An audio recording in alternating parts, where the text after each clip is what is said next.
কিভাবে একটি ঈগল একটি মেয়ের লালন পালন করল? জি হ্যাঁ, আপনি ঠিক শুনেছেন। একটি রাজ্যে এক ধনী কুমোর বাস করত। তার কাছে প্রচুর সম্পত্তি ছিল, কিন্তু সেগুলোর দেখাশোনা করার জন্য একটি পুত্র সন্তানও ছিল না। তার স্ত্রী বারবার কন্যা সন্তানের জন্ম দিত, যার জন্য সে বিরক্ত হয়ে উঠেছিল। সেই যুগে ছেলে ও মেয়ের মধ্যে পার্থক্য করা হতো। পরিবারের ছেলেদের গুরুত্ব বেশি দেওয়া হতো। এবারও কুমোরের স্ত্রী মা হতে চলেছিল। সন্তান জন্মের সময় কাছে আসতেই রীতি অনুযায়ী স্ত্রী যখন মায়ের বাড়ি যাচ্ছিল, তখন স্বামী বলল, এবারও যদি তুমি মেয়ে নিয়ে আসো, তাহলে আমি তোমাকে মুদি ব্যবসায়ীর কাছে বিক্রি করে দেব। স্বামীর কথা শুনে স্ত্রী ভয় পেয়ে গেল। ভাগ্যের পরিহাস দেখুন, এবারও একটি সুন্দর কন্যার জন্ম হল। মেয়ে দেখে কুমোরের হাত পা ফুলে গেল। কাউকে খবর হওয়ার আগেই সে মন শক্ত করে সেই নবজাতক শিশুকে একটি পাত্রে ভরে ঢাকনা লাগিয়ে নদীতে ভাসিয়ে দিল। পাত্রটি জলের ঢেউজে দোল খেতে খেতে ভেসে চলল। একজন ধোপা নদীতে কাপড় ধুচ্ছিল। সে জলের মাঝখানে ভেসে আসা একটি পাত্র দেখল। ধোপা সাঁতরে পাত্রের কাছে গেল। কৌতূহলবশত পাত্রের ঢাকনা খুলল। ভেতরে ঘুমন্ত এক নবজাতক কন্যা দেখে তার চোখ ছানাবড়া হয়ে গেল। সে যখন পাত্রটি টেনে নদীর কিনারার দিকে আনছিল, হঠাৎ আকাশে উড়ন্ত একটি মাদা ঈগল তার উপর ঝাঁপিয়ে পড়ল এবং শিশুটিকে তুলে নিয়ে উড়ে চলল। ধোপা হতভম্ব হয়ে দেখতে থাকল। ঈগল শিশুটিকে পিপল গাছের উপরে নিজের বাসায় নিয়ে গেল। সেই সুন্দর ছোট্ট শিশুটিকে দেখে ঈগলের মাতৃত্ব জেগে উঠল। সে তাকে খেতে পারল না। সে ঠিক করল তাকে নিজের মেয়ের মতো লালন পালন করে বড় করবে। এখন প্রতিদিন যেখানেই ভালো খাবার দেখত, ঈগল তা ছিনিয়ে নিয়ে আসত এবং মেয়েকে খাওয়াত। ঈগলের মেয়ে ধীরে ধীরে বড় হতে লাগল। যখন কোনো বাড়িতে লোকেরা ভালো কাপড় ধুয়ে রোদে শুকোতে দিত, ঈগল তা তুলে নিয়ে এসে মেয়েকে পরাত। একদিন রাজার মেয়ে যখন নদীতে স্নান করতে গেল, সে তার গয়না খুলে কিনারে রেখেছিল।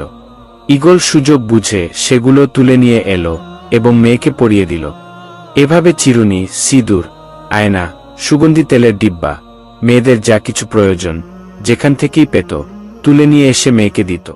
ধীরে ধীরে পিপল গাছের উপরেই ঈগলের মেয়ে বড় হতে লাগল এবং একটি সুন্দরী যুবতীতে পরিণত হল। ঈগল তার জন্য চিন্তিত হতে লাগল। একদিন ঈগল মেয়েকে বলল, তুই এখন বড় হয়ে গেছিস। আমি তোকে ছেড়ে প্রতিদিন দূরে চলে যাই, তোর কোনো ক্ষতি হবে, এই চিন্তা আমাকে খেয়ে ফেলে। আমার প্রতি মুহূর্তে ভয় লাগে। এখন থেকে যদি কোনো বিপদ আসে বা তুই ভয় পাস, তাহলে এই গান গাইবি।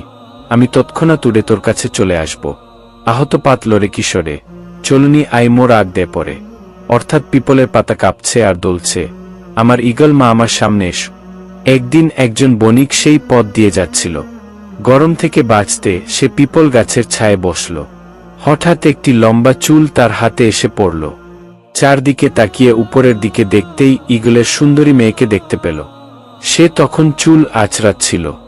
সে কখনো কোনো মানুষ দেখেনি। বণিক তাকে প্রশ্ন করতে শুরু করল, তুমি কে? মানুষ হলে গাছে কেন উঠে আছো? তার কথা শুনে মেয়ে ভয় পেয়ে গান গেয়ে ঈগল মাকে ডাকতে লাগল। মেয়ের আওয়াজ শুনেই ঈগল সঙ্গে সঙ্গে সেখানে পৌঁছে গেল এবং মেয়েকে বড় আদর করে ডাকার কারণ জিজ্ঞাসা করল। মেয়ে কিছু না বলে নিচে দাঁড়ানো লোকটির দিকে ইশারা করল।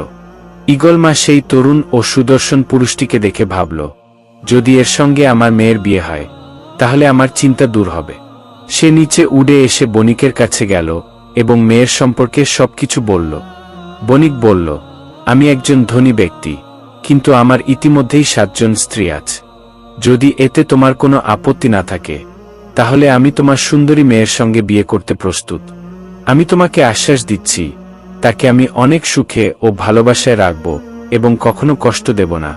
ঈগল মা কিছুক্ষণ ভাবল, তারপর মেয়েকে বুঝিয়ে সুঝিয়ে গাছের নিচে নিয়ে এলো। সে মেয়ের হাত বণিকের হাতে তুলে দিল।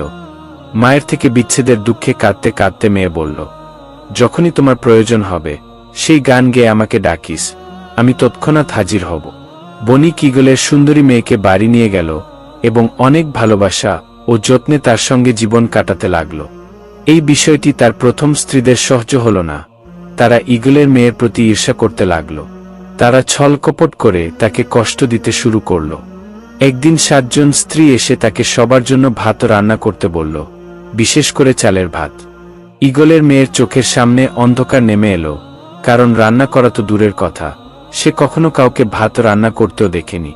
তার কিছুই মাথায় এলো না। কাঁদতে কাঁদতে সে বাড়ির পেছনে কলার গাছের মাঝে লুকিয়ে ঈগল মাকে ডাকতে লাগল।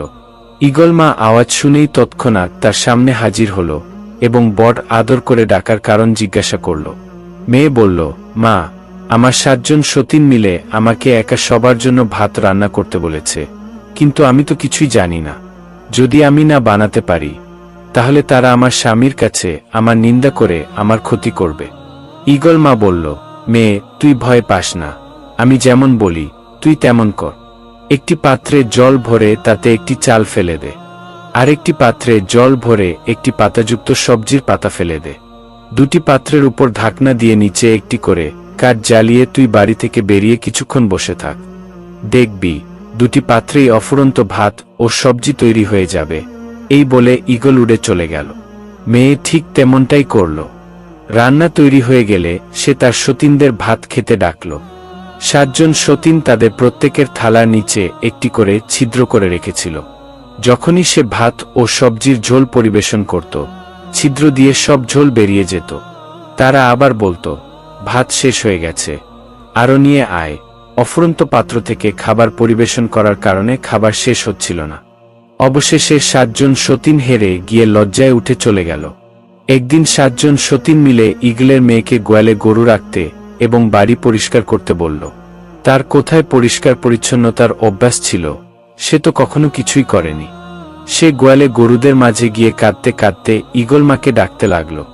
ঈগল মা প্রতিদিনের মতো তৎক্ষণাৎ মেয়ের কাছে পৌঁছে গেল এবং বড় আদর করে ডাকার কারণ জিজ্ঞাসা করল। মেয়ে তার সমস্যা জানালো। ঈগল মা বলল, তুই একটি ঝাড়ুর লাঠি নিয়ে গোয়ালের এই প্রান্ত থেকে অন্য প্রান্ত পর্যন্ত ঘষতে থাক, দেখবি পুরো গোয়াল পরিষ্কার হয়ে উঠবে। এই বলে ঈগল মা উড়ে চলে গেল। মায়ের কথা মতো মেয়ে কাজ করল এবং দেখল গোয়াল একেবারে ঝকঝকে হয়ে গেছে। বণিক ঈগলের মেয়ের কাজ দেখে আরো খুশি হল এবং তাকে আরো বেশি ভালোবাসতে লাগল। 7 জন স্ত্রী তুলো ধুয়ে সুতো বের করে তাতে কাপড় বুনতে লাগল, কিন্তু ঈগলের মেয়ে এসব কিছুই জানত না। সে কাঁদতে কাঁদতে তুলো ও সুতো হাতে নিয়ে বসে থাকল। 7 জন সতীন ভাবল, এবার এই মেয়ে পুরোপুরি ফেঁসে গেছে। কাপড় দিতে না পারলে বণিক তার কি করবে কে জানে। তারা মনে মনে খুশি হতে লাগল। ঈগলের মেয়ে বাড়ির পেছনে কলার বাগানে লুকিয়ে মাকে ডাকতে লাগল। এবারও ঈগল মা উপায় দিল, বলল, তুই চিন্তা করিস না, যতদিন আমি বেঁচে আছি তোর কিছু হবে না। তুই 4টি বাঁশের লম্বা টুকরো নিয়ে আয় এবং প্রত্যেকটিতে একটু তুলো ভরে মুখ বন্ধ করে দে। বিহুর দিন যখন তোর স্বামী তোর কাছে কাপড় চাইবে তখন তাকে এই টুকরোগুলো দিয়ে দিস। এই বলে ঈগল মা উড়ে চলে গেল। ঈগলের মেয়ে তুলোতে হাতও দিল না। এটি দেখে সতীনদের খুব মজা লাগল। বিহুর দিন স্বামীর পায়ে প্রণাম করে একে একে 7 জন স্ত্রী তাকে সুন্দর সুন্দর কাপড় দিল এবং বিনিময়ে স্বামীর ভালোবাসা ও আশীর্বাদ পেল। ঈগলের মেয়ে 4টি বাঁশের টুকরো তার হাতে দিল। কাপড়ের বদলে বাঁশের টুকরো দেখে 7 জন স্ত্রী হাসতে হাসতে লুটোপুটি খেতে লাগল। বণিকও রেগে গিয়ে বলল, এসব কি? তুই যে কাপড় বুনেছিস সেগুলো কোথায়? সে তার ছোট স্ত্রীকে ধমক দিল। ঈগলের মেয়ে নম্রভাবে বলল, এগুলো খুলে দেখুন। বণিক যেই বাঁশের টুকরোর ঢাকনা খুলল, তৎক্ষণাৎ একের পর এক সুন্দর কাপড় বেরিয়ে এলো। মিহি বুনন দেখে সে তার ছোট স্ত্রীর প্রতি আরো মুগ্ধ হয়ে গেল। সে সেই কাপড় পরে বিহু উৎসব ধুমধামে পালন করল। ধীরে ধীরে 7 জন স্ত্রী জানতে পারল একটি মাদা ঈগল এসে তাকে সবকিছু শিখিয়ে যায়। তারা চুপিসারে সেই গানটিও শিখে নিল এবং একদিন প্রতারণা করে ঈগলকে ডেকে লাঠি দিয়ে পিটিয়ে মেরে ফেলল। ঈগলের মেয়ে এই খবর জানত না। এখন যখনই সে ঈগল মাকে ডাকত সে আর আসত না। এমনটা বারবার হওয়ায় সে বুঝে গেল তার সতীনরা মিলে ঈগল মাকে মেরে ফেলেছে। সে ঘরে বসে ফুপিয়ে ফুপিয়ে কাঁদতে লাগল। ঈগল মা আর ফিরে এলো না। একবার বণিক ব্যবসার জন্য নৌকা নিয়ে বেরিয়ে পড়ল। যাওয়ার সময় বারবার তার 7 জন স্ত্রীকে ঈগলের মেয়ের খেয়াল রাখতে বলে গেল। স্বামীর সামনে তারা ভালো সাজার নাটক করছিল। বণিক চলে যেতেই 7 জন স্ত্রী ঈগলের মেয়েকে বাড়ি থেকে বের করে দেওয়ার পরিকল্পনা করতে লাগল। তারা মিলে ভোলাভালা ঈগলের মেয়েকে একজন ব্যবসায়ীর হাতে বিক্রি করে দিল। তাকে বোঝানো ফুসলানো করে আয়না, চিরুনি, সিঁদুর ইত্যাদি কেনার অজুহাতে ব্যবসায়ীর নৌকায় বসিয়ে দিল। পরিকল্পনা অনুযায়ী ব্যবসায়ী ও সুন্দরী মেয়েটিকে পেয়ে নৌকা নিয়ে চলে গেল। নদীর তীরে নিজের বাড়িতে নিয়ে গিয়ে ব্যবসায়ী তাকে শুকনো মাছের পাহারা দিতে বলল। একদিন মাছের কাছে বসে দুঃখী ঈগলের মেয়ে তার ঈগল মাকে স্মরণ করে গান গাইতে লাগল। কুমার আয় মুখ তাওয়াই দিলে, সিলনি আয় মুখ দাঙ্গি ধরিলে, সৌদাগর কবে মগ বিয়া করালে, সাত সতীন মগ মরের বেসলে, মুড়িয়ে মুখ শুকাল মাছ রাখিয়া পাতিলে। অর্থাৎ কুমোর আমাকে ভাসিয়ে দিয়েছিল, ঈগল মা আমাকে তুলে নিয়েছিল, বণিক কুমার আমাকে বিয়ে করেছিল, 7 জন সতীন আমাকে ব্যবসায়ীর কাছে বিক্রি করে দিয়েছে, ব্যবসায়ী আমাকে শুকনো মাছের পাহারা দিতে বলেছে। নৌকায় মালপত্র বোঝাই করে বণিক সেই নদীর পথ দিয়ে বাড়ি ফিরছিল। সে তার ছোট স্ত্রীর আওয়াজ চিনতে পেরে তৎক্ষণাৎ নৌকা নিয়ে তার কাছে গেল। তার দুর্দশার কথা শুনে তার খুব দুঃখ হল। সে তাকে ভালো করে স্নান করিয়ে নতুন রিহা, মেখলা চাদর এবং আসামি মহিলার পোশাক পরিয়ে দিল। বণিক একটি বড় কাঠের বাক্সে শ্বাস নেওয়ার জন্য 2টি ছিদ্র করে তার মধ্যে ঈগলের মেয়েকে রেখে বাড়ি নিয়ে এলো। যখন বণিক নৌকায় মালপত্র নিয়ে সামনে থেকে আসছিল, 7 জন স্ত্রী স্বামীকে প্রচুর মালপত্র নিয়ে আসতে দেখে আনন্দে ফুলে উঠল এবং তার স্বাগত জানাতে সেজেগুজে বাইরে এলো। বণিক জিজ্ঞাসা করল, আমার ছোট স্ত্রী ঈগলের মেয়ে সে কোথায়? তাকে দেখছি না, তারা উত্তর দিল। সে তার মায়ের বাড়ি গেছে। বণিক বলল, আমার মন বলছে তোমরা তার সঙ্গে নিশ্চয়ই কিছু খারাপ করেছ। কে সত্যি বলছে আর কে মিথ্যা এখনই জানা যাবে। বণিক বাড়ির পেছনে একটি লম্বা গর্ত খুঁড়ে তার উপরে ধারালো কাঠ, কাটা ইত্যাদি রাখল। তার এক প্রান্ত থেকে অন্য প্রান্ত পর্যন্ত পাতলা এডি সুতো, আসামের বিশেষ ধরনের পাতলা কিন্তু মজবুত সুতো বেঁধে 7 জন স্ত্রীকে তার উপর দিয়ে হাঁটতে বলল। যে এই এডি সুতোর উপর দিয়ে গর্ত পার করতে পারবে সেই নির্দোষ প্রমাণিত হবে। একে একে বণিকের 6 জন স্ত্রী গর্তে পড়ে পরলোক গমন করল। 7ম স্ত্রী সত্যিই নির্দোষ ছিল, তাই সে সুতোর উপর দিয়ে হেঁটে গর্ত পার হতে পারল। যখন বণিকের 6 জন স্ত্রী ঈগলের মেয়েকে বিক্রি করছিল, তখন সে রান্নাঘরে ভাত রান্না করছিল। এই ষড়যন্ত্রের কথা তার কিছুই জানা ছিল না। বণিক কাঠের বাক্স থেকে ঈগলের মেয়েকে বের করল এবং 2 জন স্ত্রীর সঙ্গে সুখে জীবন কাটাতে লাগল। সেই 6 জন স্ত্রী তাদের কৃতকর্মের শাস্তি পেল। তাহলে বন্ধুরা, এই গল্পটি কেমন লাগলো? মন্তব্য করে আপনার মতামত জানাতে ভুলবেন না। কিন্তু থামুন, এখানেই যাত্রা শেষ নয়। শীঘ্রই আসছে এই গল্পের একটি নতুন মোড় এবং আরও উত্তেজনাপূর্ণ অভিজ্ঞতা।